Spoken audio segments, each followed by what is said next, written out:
Hi everyone, my name is Jessica and I want to show you a recipe that's very simple to make because it has very little ingredients. And to start off, it'll be a banana chocolate bread, and I'm just taking my bowl with 2 cups of flour and mixing the 8 teaspoons of cocoa. And I'm taking 2 bananas that are the closest to being ripe, and I'm cutting them into pieces, doesn't matter how you cut them.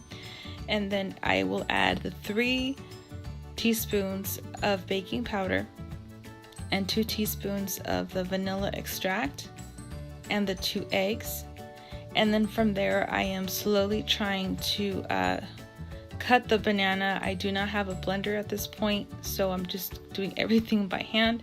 If you have something better, use it because it'll help the texture.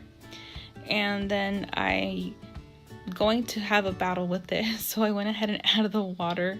I added 1.5 cups.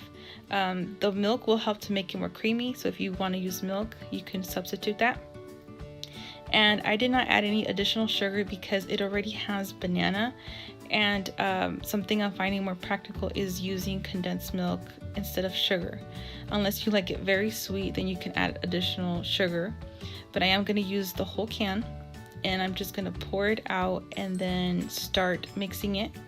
And then I'm gonna preheat my oven for 350 degrees Fahrenheit and preparing my pan with the coconut spray. And then you will bake it for 45 minutes until you get that nice toasty brown bread.